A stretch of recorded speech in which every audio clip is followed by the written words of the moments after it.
दूसरा तत्व कौन सा था? अजीब। शरीर, अजीब। जो जीव नहीं है, अजीब है। तीसरा तत्व था आश्रम। आश्रव, है ना। उस अजीब के कारण से आश्रव होता है ना। क्योंकि जितनी जरूरतें हैं, जितनी भी जरूरतें जीवन की है, महाराज जी, डॉक्टर साहब, जितनी भी जरूरतें शरीर की है उन्हीं में व्यक्ति उलझ जाता है। बस जरूरतें शरीर की होती है आत्मा के लिए, इसलिए जितनी भी जरूरतें हैं व्यक्ति उसके लिए पाप भी करता है, चोरी भी करता है, डकैती भी डालता है, ठगी विद्या भी करता है और मेहनत भी करता है, व्यापार भी करता है ना। किसके लिए? सुबह से जाता है घर से निकल के बेचारा 7 बजे, 8 बजे, 9 बजे और रात को वापस लौट के आता है। फिर दिन भर उनकी सुनो, फिर रात को घरवाली की सुनो, बच्चों की सुनो। कितनी मेहनत कर रहा है, किसके लिए? शरीर के, जरूरतों के लिए, है ना। तो जरूरतें शरीर की हैं, इसलिए आश्रम हो रहा है। क्योंकि अब आप धन कमाओगे, धन कमाने के लिए झूठ भी बोलना पड़ता है, मायाचारी भी करना पड़ती है, बंटू का बहुत फोटू का बन भी करना पड़ता है, सारे काम करना पड़ेंगे, है ना। कभी कभी व्यापारी, जो बेचारे छोटे छोटे व्यापारी होते हैं, वो माँ कसम भी खा जाते हैं, रोजी कसम भी खा जाते हैं। दूसरे वाले व्यक्ति को रियलाइज कराने के लिए, उसको विश्वास दिलाने के लिए माँ की कसम भी खा लेते हैं, अपनी माँ को बेच देते हैं व्यापार में। सोचो किसके लिए? जरूरतों के लिए। तो ये जरूरतें जो हैं, चाहे वो बीवी की हो, चाहे बच्चों की हो, चाहे वो आपकी हो, पर आपकी कम होती है जिसको आपने परिवार बनाया है। वही बीवी क्या कहेगी? बच्चे क्यों पालो, क्यों पैदा किए थे जब निकल पा रहे हो तो? क्यों शादी की थी जब निकल पा रहे हो तो तुम्हें सुनना पड़ेगी। इसलिए तुम क्या करोगे? जरूरतें पूरी करने के लिए काम करते रहोगे और सारी जिंदगी करना पड़ती है, और अंत में जाके क्या मिलता है? कुछ मिला क्या? तो तुमने अपने कुछ कमाया नहीं था, अंत में जाकर के लेट जाओ बेटा 2 बांस पर, है ना। कफन मिलेगा नया वाला, उसमें जेब नहीं होगी तो तुम ले जाओ, सब यही छूट गया। छिपा के रखा था, लॉकर में रखा था, कैसे करके रखा था, सब छूट गए हैं। छूटा नहीं छूटा? तो मिला क्या लास्ट में? क्या हाथ में आया? कुछ नहीं आया। फिर अपनी इतनी होशियारी दिखाने की क्या जरूरत है? तो आश्रव, ठीक है ना। अब आश्रव, जब आश्रव करते हैं तो कर्म क्या होता है कि कर्मों का ग्रोह बन जाता है। ग्रोह, फूलन देवी के साथ अत्याचार हुआ, पर बाद में वही फूलन देवी अकेली नहीं थी, उसका पूरा ग्रोह तैयार हो गया, है ना। तो डाकू भी अपना ग्रोह इकट्ठा कर लेते हैं, तो ऐसे ही कर्म भी अपना ग्रोह इकट्ठा कर लेते हैं। और कर्मों का ग्रोह तो पहले से ही तैयार है। 148 ग्रोह के साथी हैं। कितने साथी हैं? 148, 148 इतने ग्रोह के साथी हैं एक व्यक्ति को घेरने के लिए। एक आत्मा तो 148 लोगों से बचा करके रखोगे, तब जाकर के अपन मोक्ष जा सकते हो। उन 148 लोगों से बचो। सीसीटीवी कैमरा से भूतों को देखेगा। सीसीटीवी कैमरा कर्मों को नहीं देख पाता है। कर्म तो तुम कितने दरवाजे लगा के बैठ जाओ, लॉकर लगा दो, अपने आप को उनको ताबूत में बंद कर लो, वहां भी नहीं छोड़ेंगे, है ना। और सीसीटीवी कैमरे भी नहीं आएंगे। वैसे 148 कर्म प्रकृतियां। तो चलिए कह दिया आश्रम बंद, जब वो आपस में मिलते हैं तो बंद हो जाता है उनका, है ना। जैसे एक पथरी हुई तो एक पथरी में शुरू से 20 mm की नहीं हो गई। बताओ, कोई भी पथरी किसी के यहाँ पेट में हुई तो क्या एक झटके में 8 mm की हो गई क्या? है पहले एक दाना, फिर दूसरा दाना आया तो वो चिपक गया उसी से। हाँ, तो ये समझ लेना, ऐसे कर्म चिपकते हैं। आज तुमने गुस्सा किया, एक दाना, कल फिर गुस्सा किया, दूसरा दाना आया और दोनों क्रोध मिल गए आपस में। अब वो कहने बेटा अपन एक काम करो, इसको कर लेने दो, अपन अपनी शक्ति इकट्ठी कर लो। जिस दिन अपनी शक्ति इकट्ठी हो गई ना, उस दिन पथरी का दर्द हटेगा एकदम। अरे बाप रे, अरे भैया सो नहीं पा रहे, पूरी रात नहीं सो पाए ना सोने दिए किसी को। डॉक्टर के पास गए, उन्होंने पथरी है। कितने mm के? भैया 15 mm की, 15 mm के पता नहीं चला हमको गया, गिरोह इकट्ठा हो गया। तो कोई भी कर्म आपको पता नहीं चलता है, वो सीसीटीवी कैमरे में आते नहीं है, वो धीरे धीरे धीरे धीरे इकट्ठे होते रहते हैं, वो एकदम ब्लास्ट करते हैं। जब ब्लास्ट करते हैं तो भाई कैंसर ब्लास्ट किया तो पता चला कि बाईपास फलाना, एक झटके में गए, 3 ब्लॉकेज है ना, फिर पता किडनी फेल, बोले कि क्या होगा कि डैमेज हो गई किडनी, ढूंढो डोनेटर, 30-40 लाख का खर्चा है, ढूंढो, फिर पता चला कि वो क्या कहते हैं लीवर या तो घर वालों को लीवर लो और नहीं तो कहीं से डोनेट करवाओ, चलो पैसे देंगे वो लोग। कहाँ से धमाके हुए ये एक साथ नहीं होते, धीरे धीरे धीरे धीरे वो इकट्ठे होते हैं, उनका गिरोह तैयार होता है सतीश जी कर्मों का। और लोग क्या करते हैं, आपकी शक्ति को देखते हैं कि इनकी शक्ति कितनी है, उससे अपनी शक्ति को बढ़ाओ और बढ़ा करके वो आपको पलटी खा देते हैं। आ जाओ बेटा बेड रेस्ट पे जाओ, अब तुम्हारी एक बार बाईपास हो गई, दवाई जिंदगी भर चलेगी, दौड़ नहीं पाओगे, भाग नहीं पाओगे, आप बिल्कुल सिलेक्टेड जीवन है आपका, कैसे रहना है, कैसे उठना है, क्या खाना है, क्या पीना है, सब बदल जाएगा।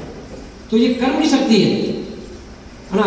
कर्म क्या करता है कि आपको धीरे धीरे धीरे धीरे धीरे धीरे देखता है कि आप क्या कर रहे हो, आप समझ नहीं रहे, आप समझ नहीं रहे, आप समझ नहीं रहे, ठीक है बेटा, चित्त कर देता है। तो था क्या हो गया, बंद, ठीक है ना, बंद यानी कर्मों का इकट्ठा होना है ना, बंद। अब बंद के बाद अब संवर आया। संवर कह रहा है हितेश ये बेचारा संवर, वो कह रहा देखो जितने खराब लोग तुम्हारे पास आ गए हैं उनको वहीं रोक दो, कम से कम इनके गिरोह को बढ़ने मत दो, इनके गिरोह को क्या करने दो, बढ़ने मत दो, इतने ही पे रोक दो, इनसे अपन निपट लेंगे। अगर ये पूरे इकट्ठे हुए ना तो फिर अपन कुछ नहीं कर पाएंगे। तो संवर कहता है रोक दो, इनको आने मत दो। आपको याद हो जब ये खालिस्तान का बहुत लफड़ा चला था, तो उस समय आतंकवादी स्वर्ण मंदिर में घुसे हुए थे और मंदिर ऊपर था, सेना नीचे थी। तो आपको याद हो ऑपरेशन चला ना, लुस्टर चला था, और उसके पहले क्या हुआ कि ऊपर से मारना आसान है, निशान लगा के मारो, पर जब नीचे वाला कोई गोली चलाएगा ऊपर तो जरूरी थोड़ा है कि वो छुप गया, बैठ गया, नहीं लगेगी उसको। तो सेना के जवान ज्यादा मरने लगे और उनके मर नहीं रहे थे। तो जब जाकर के मीटिंग हुई इंदिरा गांधी जी के पास जाकर के, उस समय प्रधानमंत्री वही थी, और उनके पास जब आगे की मीटिंग हुई कि मैं ऐसी बात है, या तो हमें आज्ञा दे दो तो हम एक बम में उड़ा देंगे सबको। उन्होंने कहा नहीं, देखो स्वर्ण मंदिर अपनी संस्कृति है देश की, उसको ही बचा के रखना है। अपन एक कोई निकालते हैं स्कीम वगैरह ऐलान करते हैं, क्या किया जाए। उन्होंने क्या किया, इंदिरा गांधी जी ने संवर तत्व का उपयोग किया, कितने सुंदर तरीके से जैन धर्म का संवर उन्होंने उपयोग किया। कैसे किया उन्होंने कहा आतंकवादी है अंदर के, हाँ है, जब अंदर है इसका मतलब है कि व्यवस्था भी है खाने पीने की, तो बाहर नहीं आने, प्लेट बनाने के अंदर पहले से रखा है, खा तो रहे होंगे, लोग शंका भी जाएंगे, सोच भी जाएंगे। इनकी एक काम करो, बाहर से सारी सप्लाई बंद कर दो ना, पानी अंदर जाएगा तो पानी कटिंग जो सप्लाई है उसको भी काटो, प्यास से मरेंगे, भगेंगे बाहर, जितना हुआ स्टॉक का 1 दिन 2 दिन चलेगा। पानी कटवा दिया, लाइट कटवा दी, दिन में तो मुझे बचाएंगे, रात को अंधेरे में बिल बनाएंगे। उन्होंने क्या किया, जो लेट बाद से जो सप्लाई होती थी उसको भी पैक करवा दिया, जिससे कि लेट बाद भर जाएंगे वहीं पानी निकलेगा नहीं, तो गंदगी अंदर मंदिर की तरफ चलेगी तो पाप लगेगा अपने आप। चेंज करवा दिया संबर, उन्होंने क्या किया, हर तरफ से संबर करवा दिया, चारों तरफ से। और संबर हो गया तो परेशान होने लगे, वो अंदर तो परेशान होने लगे, तो अपने आप बिलबिला के बाहर, कहते ना सर्प को भगाना है घर से या बिल से निकालना तो धुआं छोड़ दो, वो धुआं से क्या वो अपने आप बाहर जाता है ना। तो ऐसे ही वो बाहर आने लगे और आनंद फानन में ऊपर से निशाने मारे। इन्होंने क्या किया, फटाफट निपटा दिया सबको, और सफल हो गया, सब मारे गए, आजाद हो गए मंदिर का भी नुकसान नहीं हुआ। तो ये संवर है। ऐसे ही आचार्य महाराज अपन से भी बोल रहे हैं कि देखो वो स्वर्ण मंदिर बच गया, तुम्हारी आत्मा का मंदिर भी बच सकता है। आप क्या कर दो, संवर करो। और संवर अपन क्या के संवर करें, खाने पीने का संवर। खाओ, मना नहीं क्या कि तुम भूखे मरो, सोच समझ के खाओ, जिसमें पाप ना लगे, दोष ना हो। खाओ, नहाओ, 2 मग्गे पानी में नहा सकते हो, 1-2 बाल्टी खर्च करने की जरूरत नहीं है ना। सावन, कपड़े धोना है, सावन के पानी को नाली में बहाओ, उस पानी को खुली छत पर या खुले मैदान में से डाल दो ना, क्योंकि वो पानी नाली में डालोगे तो नाली से बह करके सीधा नाले में जाएगा। नाले में तो गंदगी है, तो गंदगी में तो हजारों लाखों करोड़ों जीव होते हैं। वो सावन का पानी तीखा है, वो उनके मुंह में जाएगा, वो मर जाएंगे ना, बहुत दोष लगेगा आपको। अपन देखते ना आलोचना पाठ में आता है, सब बात आती नहीं आती है। तो बोले कि उस पानी को यहाँ रखो। सावन का पानी कभी भी बाथरूम में नहाओ तो सीधा पानी जाएगा ना डायरेक्ट। कपड़े धोने के साबुन ना, टाइट और कौन से सर्फ होते हैं, एरियल कौन से ना, तो तुम्हारे कपड़े को तो साफ कर देंगे, क्योंकि कपड़े को साफ, जीवों को भी साफ। अब आपको पता ही चला, जब आपका कर्म का खाता खुलेगा तो कहेंगे आपने लाखों नहीं अरबों जीवों को मारा है। मैंने तो, हम तो जैन थे, हम तो किसी एक जीव को नहीं मार सकते, कैसे मार दिया हमने? तो तुमने भैया कपड़े धोए थे, हाँ कपड़े तो धोए थे, तो सावन का पानी कहाँ छोड़ा था? नाली में।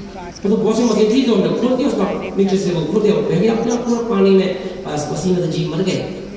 और तुम निमित्त बने, तुम्हारे कपड़े थे, तुम निमित्त बने, तुम्हें दोष लगेगा, लो फंस गए उसकी जबरदस्ती में। तो बोले इनका ध्यान रखो। अब ऐसे आप संवर करो हर तरह से कि ये पानी हम डब्बे में निकाल लेंगे और डब्बे को ले जाके छत पे, इतनी धूप पड़ रही है, छत गर्म हो जाती है, फैला दो पूरे में, बहने का काम ही नहीं। बोले ऐसे हर जगह ध्यान रखो ना, पानी छान के पियो। ये जितने अब प्यासे नहीं रहो कि तुम एक झटके में जाके अच्छा नहीं पानी पी जाओ।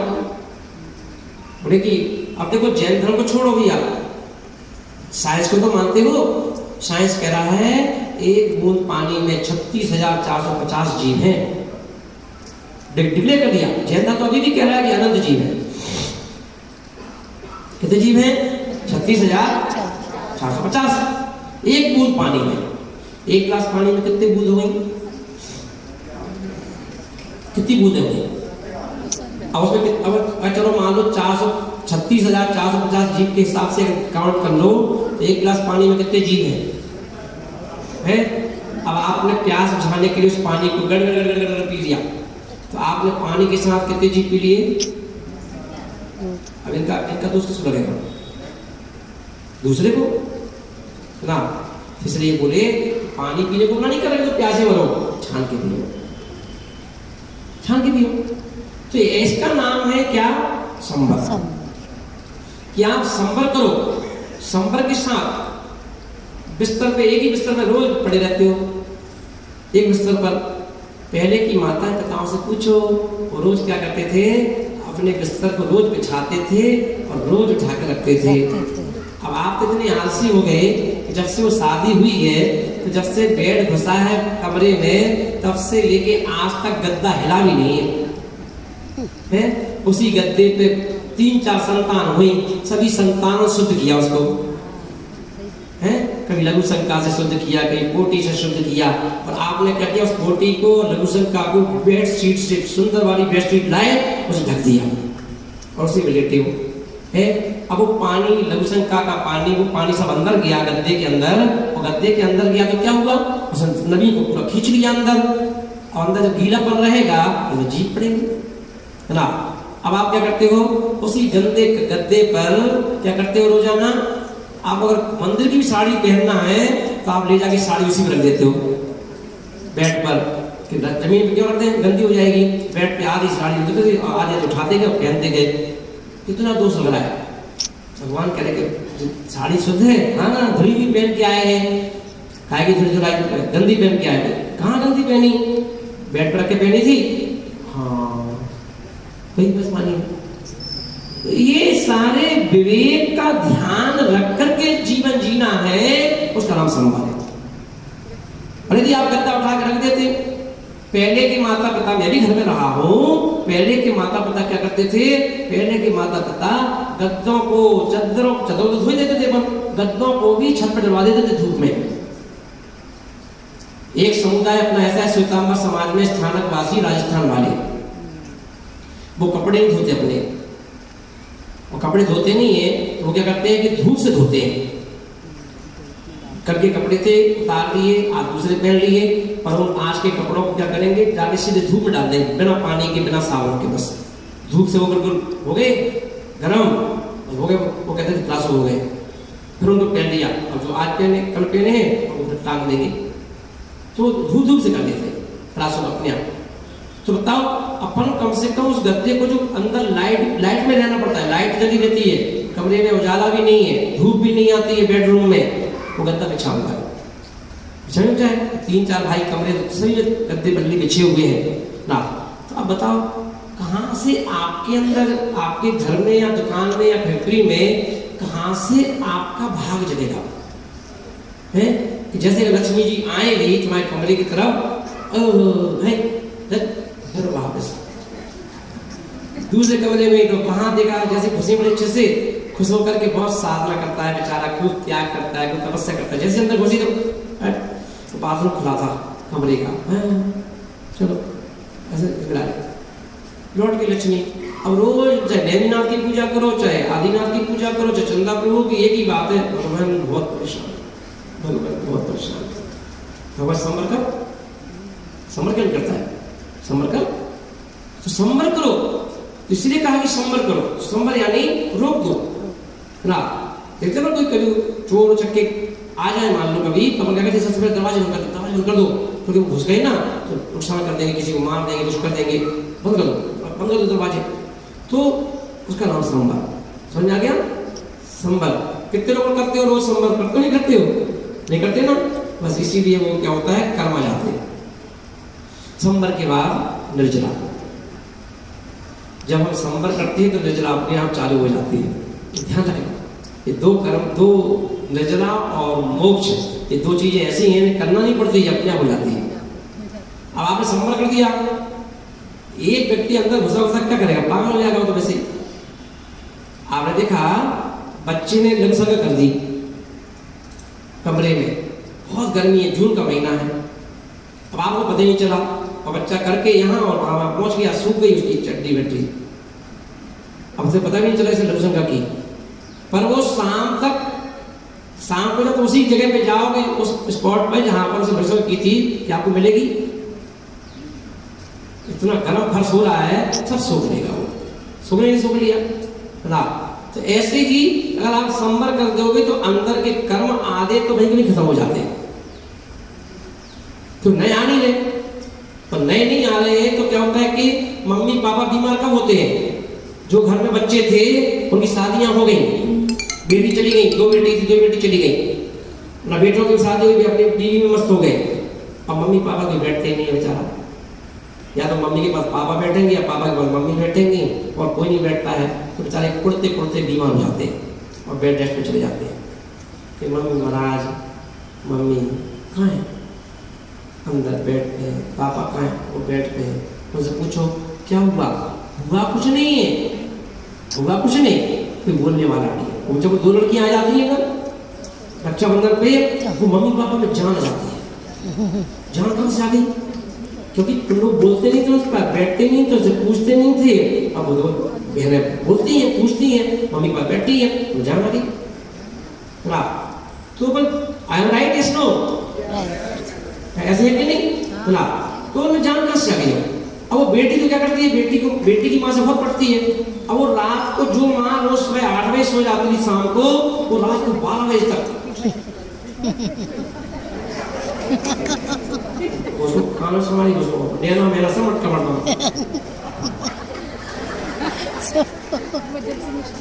तो भैया भाभी भी है ना, भैया भी है ना, छुपा के समोसा का गोली लेके जाता है। हम तो जैसे पड़े सब देखा रहते हैं, क्या है हमें मिले वो 11 बजे खा गए सीधे वो दाल रोटी ना, बाकी जलेबी कचौड़ी समोसा तो बीवी खाती है, जो खाता है। हम तो पड़े रहते हैं, जो सोचा था हम सो रहे हैं, हम सब देखा रहते हैं, आँख खोल के, जब देखा तो आँख बंद कर ली। और ये मानो कैसे नींद नहीं आती, जो धोखे में जो सोचते हैं कि हमारी समझ रहे हैं उनको, ये नहीं मानो कि मैंने पैदा किया इनको ना। बिल्कुल बोलो आई एम राइट ऐसे नो, ऐसे है कि नहीं है ना। पर हमारे अंदर कितना अंतर आ गया, कितना अंतर आ गया। तो निजरा हो रही कि नहीं हो रही। अब उनको कर्म का बंद हो रहा है बेचारों को, वो कुछ कर नहीं रहे, पढ़े पढ़े से क्या कर रहे हैं, उनकी संग्रह परिणाम हो रहे हैं। संग्रह परिणाम इसलिए बेचारों की गति बिगड़ जाती है, इसलिए उनको अंत में नमो का स्मरण पड़ता है। इसलिए उनसे कहो कि माता जी बनना है, माता राज बनना है, तो उनकी बेचारी भावना मर गई, जो कि कभी तैयार नहीं होते कि हाँ बनना है। वो कहते भैया उनको ये लगता है कि तुमने भूखा मारा, अब महाराज माता जी बनवा दो तो ब्राह्मण भूखे बन जाए हैं, तो तुम्हें घर में ध्यान नहीं दे रहे हो तो वहां पे कौन ध्यान देगा ना। तो इसे वो कहते हैं नहीं बनना माता, ना माता जी ना महाराज जी, हम तो यही मरेंगे, जो होगा यही होगा ना। और भूखे मार दो, जैसे ही मार रहे हो, जब एक आध 2-4 साल की जिंदगी और मारो, हम ही मरेंगे ना। तो ये देखिए तो क्या हो रहा है, संवर करने के बाद निर्जरा होती है। निर्जरा होती है तो कर्म सूखते हैं अपने आप। अब कर्म 2 प्रकार से सूखते हैं। रखे हुए पानी को सुखाना है तो उसके 2 तरीके, बरसात का पानी कमरे में आगे आए हैं तो 2 तरीके हैं। या तो कपड़ा, पोंछा का कपड़ा है, उसको बार बार गीला करो और बाहर जाकर निचोड़ दो तो कमरा साफ हो जाएगा, एक तरीका है। और दूसरा क्या होगा, 2-5 सेकंड पड़ा रहने दो तो अपने आप सूख जाएगा, है ना। तो इसी को कह दिया निर्जरा। निर्जरा 2 प्रकार की, निर्जरा कौन सी, सविपाक निर्जरा। एक का नाम क्या है, अरे भैया बोर्ड लगाना, कोई है क्या।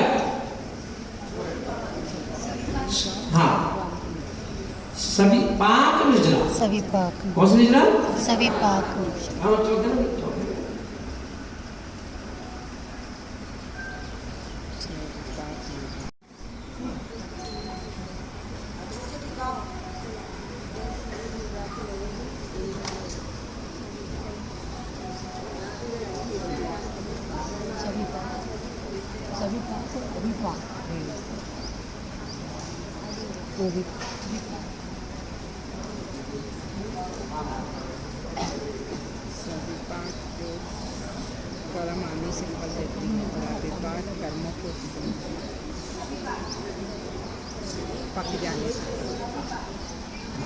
देखो सविपाक निर्जरा और अविपाक।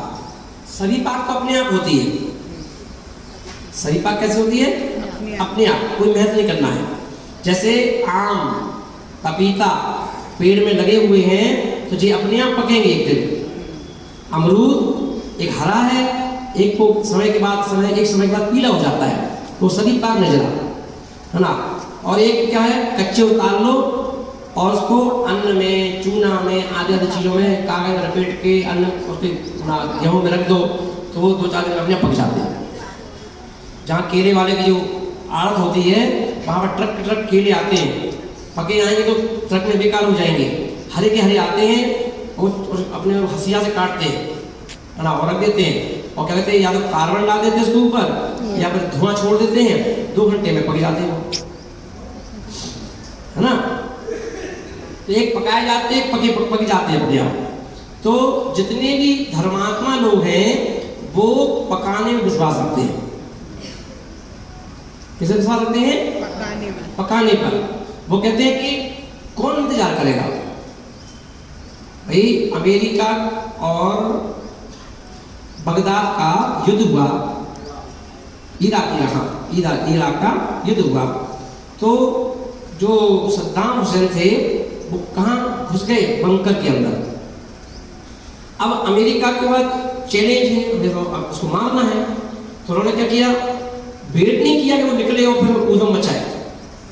उन्होंने ढूंढ लिया कि कहाँ बंकर में, उसी बंकर में पहुंच गए सैनिक, उसको पकड़ लाए, चलो है ना।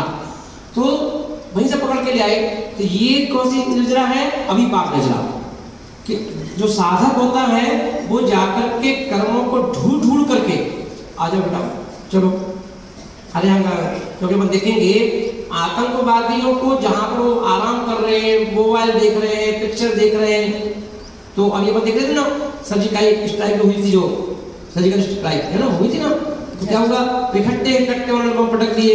वो कुछ समझ ना समझ पाए, ना कुछ बंदूक उठा पाए, वहीं पट गए ना। तो ये क्या हो गया? अभी पाप नजरा। मोदी जी खुश थे, उन्होंने हमने देख कैसे करके आ गए, है ना। और जब अपने अमेरिका ने ऑपरेशन चलाया था पाकिस्तान में, वो कौन सा था, लादेन, वो देखो अपनी बीवी के साथ लेटा हुआ था आराम से, उसे तो पता भी नहीं था कि कुछ होने वाला है, और शेर पहुंच गए, बताओ, उसको क्या तुरंत मार दिया। अब समझने का मौका मिलता तो वो भी उठाता हथियार, तो मौका ही दिया। तो ऐसे ही कर्मों को उदय में मत आने दो, उनको उदय में आने के पहले ही सत्ता में निपटाओ। ये कौन करता है? साधक। ये क्या करते हैं? साधक लोग ये काम करते हैं। क्यों उपवास कर रहे हैं? उपवास करने का मतलब है अभिपाप निर्जरा। क्यों रसों का त्याग कर रहे हैं? अभिपाप निर्जरा। समझ आ गया ना? समझ आ गया आशीष? हाँ, तो ये हुई निर्जरा। और जब निर्जरा होगी, कर्म आ नहीं रहे नए, कर्जा ले रखा है आपने, अब नया वाला कर्जा ले नहीं रहे आप, पुराना है और 2-2 रुपये 2-5 दे रहे हो, तो अपने आप खत्म हो जाएगा एक दिन। फर्स्ट होगा संभल की बात। हाँ, पहले लेना बंद करो। और अभी आप क्या कर रहे हो? लेते भी जा रहे हो और चुकता भी करते जा रहे हो, लेते भी जा रहे हो, चुकता भी करते जा रहे हो, और फिर कहते हो कि वो तो वहीं के नहीं खड़ा है ना। तो आत्मा में संभल करो, संभल, पहले संभल फिर निजरा। निजरा यानी देना चालू करो। निजरा मीन्स जिसका देना है तो देना चालू करो। तो देना चालू कर दिया, जब दे देते एक दिन आपकी जब पूरी निजरा हो जाएगी, पूरा कर्जा मुक्त, उस दिन वो सब नहीं होंगे, क्योंकि इस आत्मा का स्वभाव है ऊपर जाने का। ये तो तुम्हारे कर्जे के चक्कर में फंसी है, तुम्हारे चक्कर में फंसी है, इसका तो टिकती नहीं है, तो भागती ऊपर की ओर, कभी ऐसे नहीं जाती, मोक्ष तो सीधी जाती है ना। धुआं को कमरे में भर दो, और धुएं को कमरे में भरने के बाद दरवाजे खोल दो, तब भी धुआं जाते ही नहीं बाहर। क्यों नहीं जाता? तो धुएं की आदत है ऊपर जाना है, अब ऊपर छत है, कहाँ जाओगे ऊपर, तो वही नहीं घूमता रहेगा, है ना। तुम कुछ दरवाजे खोल दो, पंखा चालू कर दो, वही नहीं घूमता रहेगा, है ना। या तो खाली छोड़ो तो 1-2 घंटे में अपने आप निकल जाएगा, थोड़ा थोड़ा करके। तो एकदम उसका स्वभाव है ऊपर जाने का। जो हल्की चीजें हैं हमेशा ऊपर की ओर जाती है। समझ आ गया? इस प्रकार से 7 तत्व जो है, इनमें 5 में मेहनत करना पड़ती है, 6वां 7 तो अपने आप हो जाता है, उसे मेहनत नहीं करना पड़ती। ठीक है।